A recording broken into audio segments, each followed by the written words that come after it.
They burned Earth's last civilian colony in 11 minutes. And for the first 10, the galaxy thought it was watching another border punishment. On the 11th, when the final atmospheric dome split open and the orchard lights went out beneath the plasma storm, everyone understood what had really happened. It was not a raid.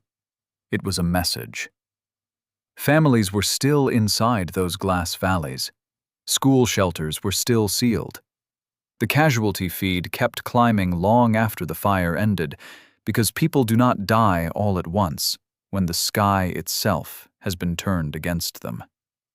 The colony was called Halcyon. It orbited a pale blue gas giant on the far edge of the Perseus trade lanes, too remote to matter to anyone except the people who lived there and the species that had promised, in writing, not to touch it. After the Ashfall Accords, humanity had withdrawn almost all civilian settlement beyond Sol. They kept research outposts, military stations no one officially admitted existed, and a few contracted shipyards hidden behind partner flags. But only one true civilian world remained outside Earth's cradle.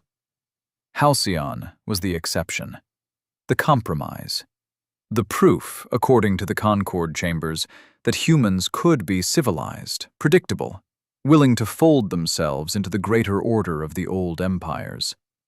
The empire that burned it was the Caradian throne, ancient, wealthy, and so large its maps were taught in academies like holy diagrams. Its fleets had patrolled the Central Arm for 6 centuries. Its admirals wore victory chains forged from treaties signed by weaker powers.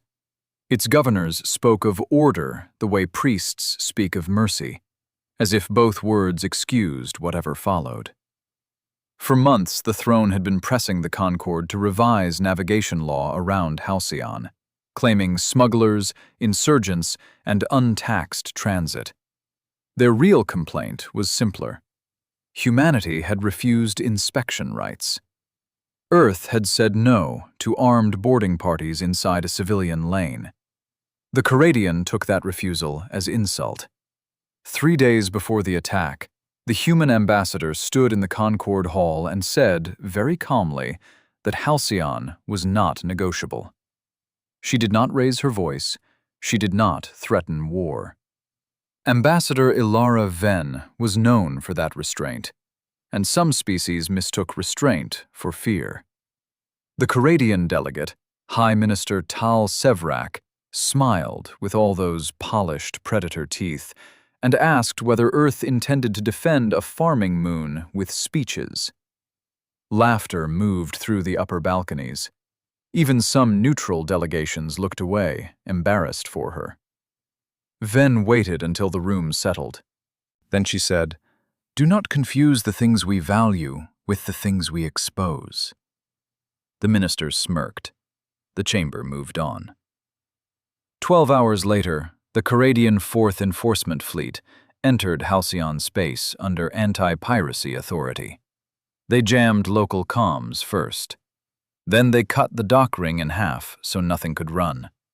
Then they fired on the weather lattice, because taking away air and temperature kills slower than taking away hulls, and slower deaths travel farther.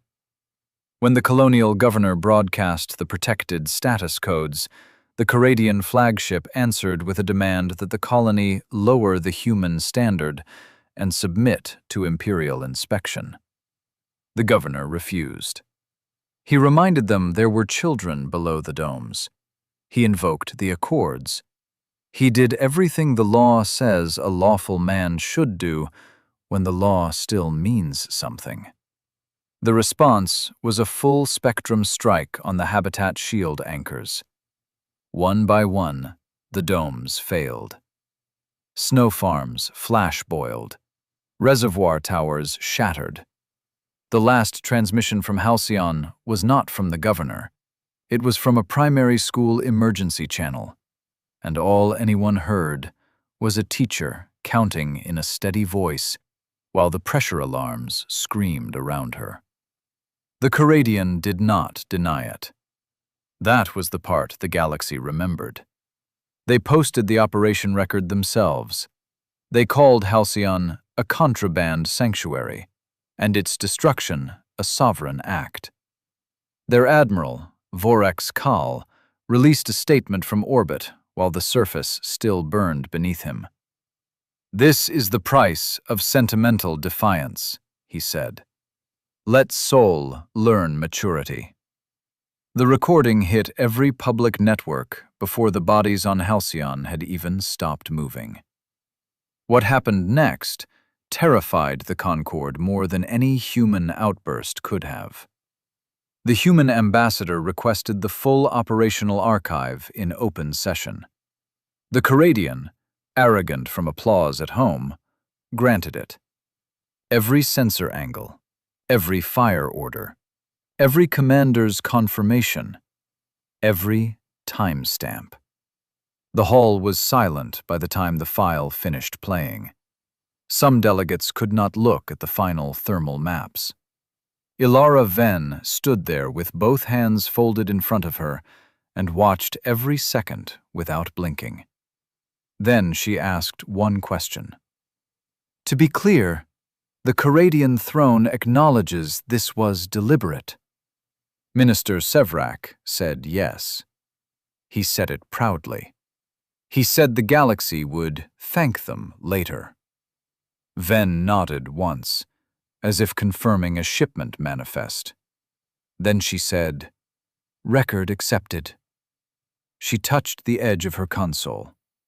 Across the chamber, every human representative rose at the same moment and walked out without another word.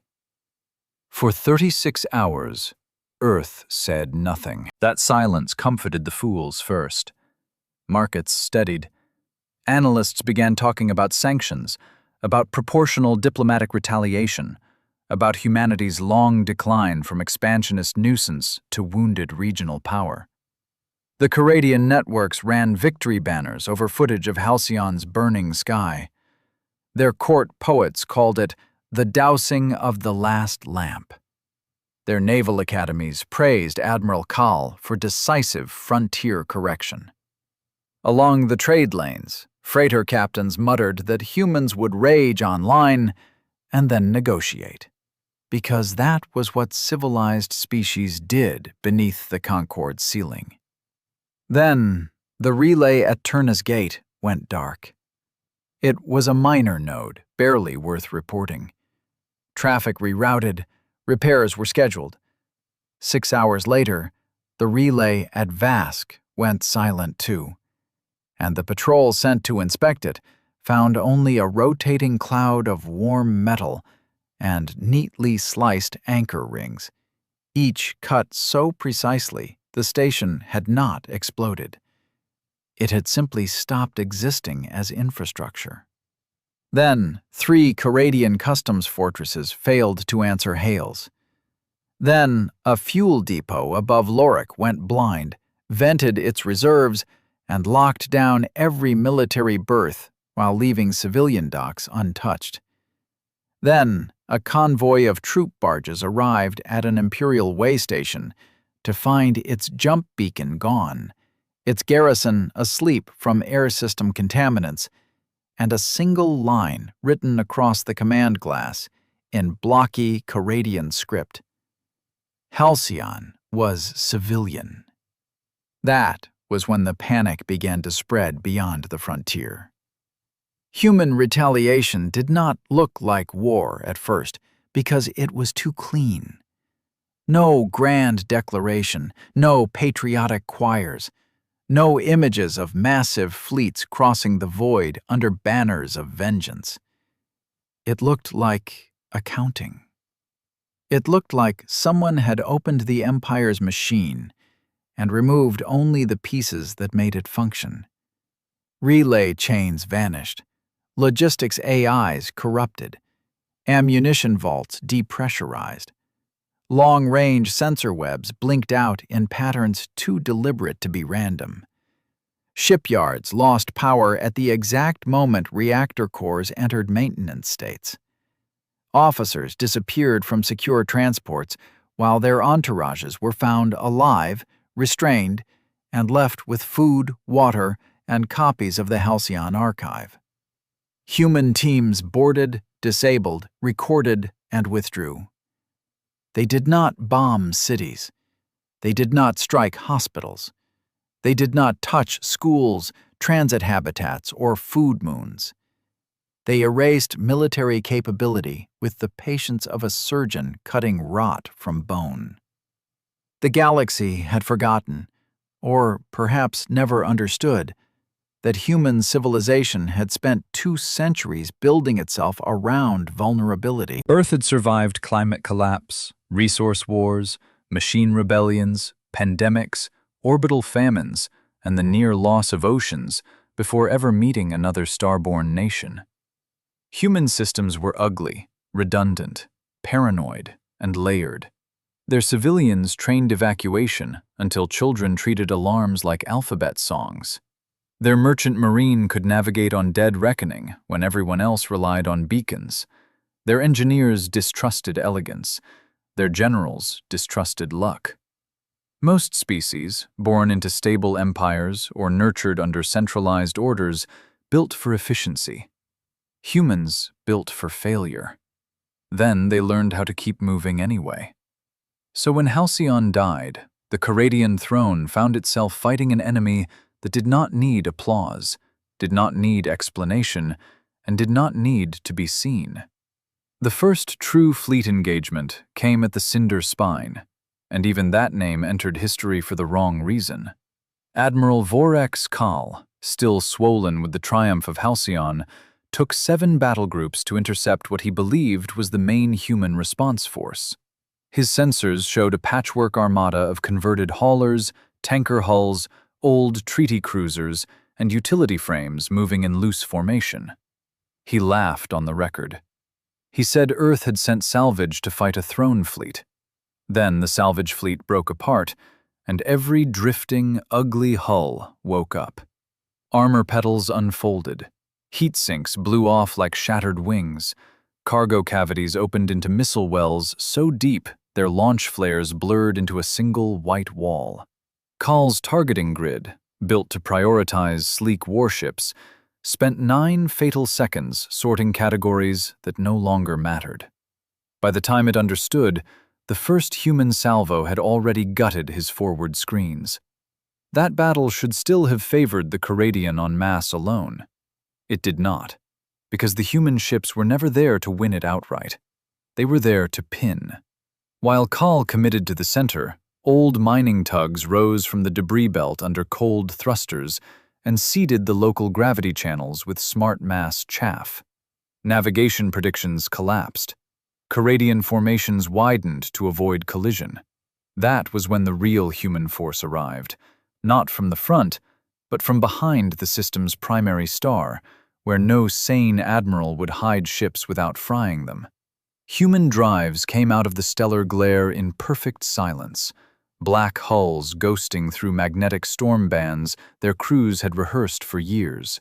The Caradian never even saw the flagship that killed Kal. They only saw the hole it punched through his carrier from bow to reactor spine, so narrow and so exact that the vessel remained physically intact for 11 seconds before its own contained power flash turned the bridge into vapor. Across the Concorde, military observers replayed those 11 seconds more than any other clip. The impact line went straight through command. Not the engines, not the magazine. Command. The human fleet had entered battle already knowing where every senior officer would be standing. And still, Earth did not speak. By the 6th day, entire Caradian sectors were cut off from one another. Governors who had ruled for decades suddenly had no way to contact the throne world except courier. Frontier admirals began issuing contradictory orders. Some turned inward to protect home systems. Others lashed out at neighboring states, convinced this was the opening act of a wider rebellion. Trade collapsed. Insurance algorithms flatlined. Refugees spilled into neutral ports, carrying stories that sounded impossible, until verified sensor records began arriving behind them. In one system, A human corvette had entered a military dockyard, broadcast evacuation instructions in 5 languages, waited exactly 9 minutes, and then used shaped charges to peel every warship off its moorings and dump them harmlessly into the gas giant below. In another, a human boarding unit captured a Throne intelligence archive and left the clerks alive with a sealed message for the local governor. When he opened it, he found all of Halcyon's dead listed by name. That list broke people. Up until then, much of the galaxy had treated the massacre as strategy, atrocity perhaps, but strategic. Numbers on a distant moon. Human response made the numbers into persons. Not statistics, not leverage. Persons. Gardeners, freight pilots, 2 brothers who ran a net farm, a 6-year-old who had recorded a school recital 2 days before the attack, a couple who had arrived on Halcyon because one of them hated crowds and said the moon sounded quiet. The names kept appearing wherever Canadian officers tried to regroup, printed on command walls, inserted into tactical overlays, embedded in shutdown codes. The message was relentless in its simplicity. We know who you killed. We will not let you hide them inside abstractions. Then came the reversal the Throne had bet its future against. Confident that humanity was overextended in offensive raids, the Canadian High War Circle approved a direct, punitive strike on Sol. Old doctrines said you did not need to conquer Earth. You only needed to frighten it. Demonstrate orbital superiority. Break a moon. Force surrender. 3 grand armadas converged through separate approach vectors, each massive enough to humble a regional coalition. The galaxy waited for the siege of the human cradle. What those armadas found instead was not a home system. It was a weapon that had spent centuries pretending to be merely inhabited. The outer defense line did not open fire immediately. That unnerved the Canadian more than any barrage. Their formations crossed marker after marker with no resistance, only automated traffic warnings repeating in polite Canadian and machine-perfect trade tongue. You are entering a restricted emergency zone. Alter course. Civilian shelters are active. Further advance will be interpreted as hostile intent. Canadian commanders sneered and pressed forward. Then Saturn's rings lit up. Millions of fragments, each too small to flag as a weapon in isolation, ignited from dormant drift and aligned into moving walls of tungsten and guided fire. Hidden accelerators buried in moon ice hurled smart projectiles on trajectories computed decades in advance for exactly this geometry of invasion. Autonomous stations unfolded from shadowed orbits, where survey registries had marked them as dead observatories. Jovian magnetospheres were bent into sensor-smothering storms by lattice arrays no treaty inspector had ever known existed. And through it all, human warships moved inside their own system, like blood through veins, each burn planned against gravity, debris, light delay, and kill probability, until the battle space itself became a trap that tightened by the second. The first armada tried to retreat. It lost 40% of its mass before the order finished transmitting. The second attempted a spear thrust toward Mars, hoping to break the defense grid at its command nexus. There was no nexus. Human control was distributed across habitats, buried vaults, mobile carriers, hardened undersea banks on Earth itself, and places the Canadian never found, because the fleets dying above Neptune no longer had the time. The third armada surrendered before reaching the asteroid belt. That surrender shocked the galaxy almost as much as the battle. Humanity accepted it. They disarmed the survivors, took the commanders into custody, treated the wounded, and released every non-combatant auxiliary with food and a route home. The contrast was brutal. Halcyon had begged for law and received fire. Sol received invasion and answered with annihilation measured to the gram. At that point, some within the Concord still believed the Throne could survive if it yielded border concessions and offered reparations. Those species had not seen what humanity was doing deeper inside Imperial space. The silence spreading across the Caradian Empire was no metaphor. It was becoming literal. Core relay crowns vanished. Palace encryption suites failed. Strategic reserves woke to find their launch protocols erased. Entire naval bureaus lost historical records, command authority, and biometric trust in the same hour. Human cyber warfare did not flood channels with noise. It removed the ability to know whether any channel was real. Fleets refused orders for fear of forgery. Planetary militias locked down against their own navy. The throne's voice, once able to cross 1,000 systems like thunder, narrowed to a few frightened couriers and local screens. Then the imperial capital stopped answering. It did not explode. No world-cracking beam split the throne world. No spectacle lit the sky. One moment, the capital system was broadcasting emergency decrees every minute. The next, every transmission ceased. All external traffic halted. For 16 hours, the galaxy knew nothing. Conspiracy birthed panic. Some feared a human genocide strike, others feared an internal coup. The truth, when it emerged, was worse for the Caradian and far more chilling. Human ships had entered the capital under truce markings, used by evacuation medical convoys. They had used no civilian shields, carried no refugees as cover, and fired on no population center. Their objective was the Crown of Chains, an ancient orbital command array older than half the species in the Concorde, and so mythologized that most citizens thought it ceremonial. It was not ceremonial. It was the spinal cord of Imperial command, the authentication route from which fleet authority descended. Human intelligence had learned its true purpose from trade architecture, inherited over generations of quietly tolerated commerce, repair contracts, cultural exchanges, and all the other small connections empires dismiss because they seem beneath notice. Humanity had been watching for a very long time. When the human strike teams reached the Crown, they did not destroy it. They seized it. They cut every throne command path and opened every civilian emergency channel. For the first time in Caradian history, the Empire's own people heard something before their rulers could filter it. They heard Halcyon's school alarm.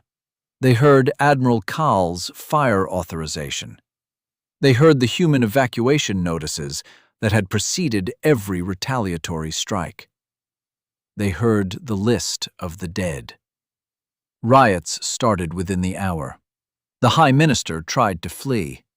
Several warlords tried to rally loyalist fleets. One palace faction attempted to trigger planetary shield lockdown and blamed the outage on foreign sabotage.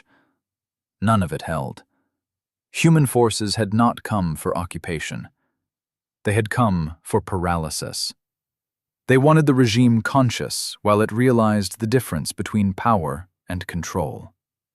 By the time loyalist Marines reached the lower palace vaults, their biometric authorizations had already been revoked through the Crown itself. Doors would not open. Guns would not arm. Their own empire no longer recognized them. Only then did humanity finally speak. The message came not from a faceless military net, but from Ambassador Ilara Venn, standing in a chamber of the captured crown, with its dead gold chains hanging behind her like stripped skin. She looked as composed as she had in the Concorde Hall, though the light across her face was harsher now, colder. She did not gloat. She did not shout. She announced a conditional cessation of offensive operations against all Caradian civilian infrastructure, effective immediately, provided every officer involved in the Halcyon massacre, every minister who authorized frontier extermination doctrine, and every court functionary who falsified legal review presented themselves for arrest. She offered monitored humanitarian corridors. She invited neutral species to witness the detentions. Then she said the line the galaxy would repeat for generations. "You believed distance would protect your conscience," she said. "You believed if you killed our people far enough from Earth, their names would arrive weak. You were wrong." The arrests began before she finished speaking. Some were carried out by human Marines. Most were carried out by Coradian citizens, administrators, and officers who had spent their lives serving an order they suddenly saw without ceremony. Admiral Vorex Kal was already dead at Cinder Spine, but his bridge crew, surviving planners, and political sponsors vanished into secured transports one by one. High Minister Sevrak barricaded himself in a residence tower and sent out 4 contradictory statements in 3 languages before his own household security grid unlocked every door around him. He was taken alive. That mattered to the humans. Alive, he could hear the verdict. The war did not end that day. Empires do not collapse neatly, and wounded pride fights hardest when history has already passed sentence. There were loyalist holdouts, splinter fleets, revenge raids by local commanders who preferred suicide to surrender. Human forces answered them the same way they had answered everything since Halcyon. Fast, exact, merciless only where mercy would expose civilians to further harm. System by system, the Coradian war machine was dismantled, until what remained of the Empire looked less like a throne and more like a region trying to remember how to speak honestly to itself. In the months that followed, new phrases entered galactic law: civilian red lines, human escalation doctrine, Halcyon precedent. The old powers, who had once treated Earth as a passionate but containable species, rewrote their strategic models from the ground up. They had expected rage. They had expected theatrics. They had expected the familiar vanity of young civilizations trying to prove themselves beside ancient crowns. What they met instead was something colder and far more dangerous. A people who could absorb grief without losing clarity, who could turn mourning into logistics, memory into targeting, and restraint into the most terrifying kind of force. On the ruins of Halcyon, under temporary domes raised by ships from 3 neutral systems and 2 human hospital carriers, the first memorial stones were laid before reconstruction even began. There was debate over whether anyone should live there again. Many said no. The wound was too deep. The dead deserved quiet. In the end, the decision came from the surviving colonists, those few who had been off-world in cargo lanes, maintenance runs, and medical transfers when the sky fell. They chose to rebuild. Not because forgetting was impossible, though it was, because leaving would have let fire claim the last word. When the new domes went up, they were smaller, stronger, surrounded by defense towers the old treaties would never again forbid.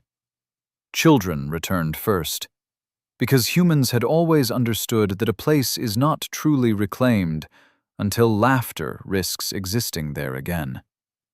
The orchard lamps came back 1 row at a time. The school emergency channel was preserved exactly as it had been found, not as a monument to fear, but as evidence, proof that someone had crossed a line the galaxy could now see. Years later, cadets across 100 species would study the Fall Silent campaign and make the same mistake in reverse. They would focus on the stealth hulls, the relay seizures, the distributed command webs, the trap of Soul, the seizure of the crown. They would reduce it to brilliant operational design. Their instructors, if they were wise, corrected them. The machinery mattered. The discipline mattered. The planning mattered most of all. But none of it explained the force behind the campaign. That force was moral. Humanity had not gone to war because it was hungry for conquest or prestige. It had gone because an empire had looked at a protected civilian colony, at teachers and orchard workers and sleeping children under glass, and decided their deaths would be educational. The galaxy did learn something from that lesson. Not that humans were the strongest species. Strength shifts. Not that Earth could not be challenged. Anything built can be tested. The truth was harder, and it changed diplomacy more than any fleet tonnage chart ever would. The truth was that humanity drew certain lines with a sincerity the old empires no longer believed possible. And if you crossed one of those lines, they would not answer with noise. They would answer with consequence so disciplined, so patient, and so total that by the time you understood it, your world would already be listening to the sound of your own power failing. They burned Earth's last civilian colony, and the galaxy spent the next century teaching its children what the Caradian learned too late. Never mistake human mercy for fragility, and never, ever make them count their dead out loud.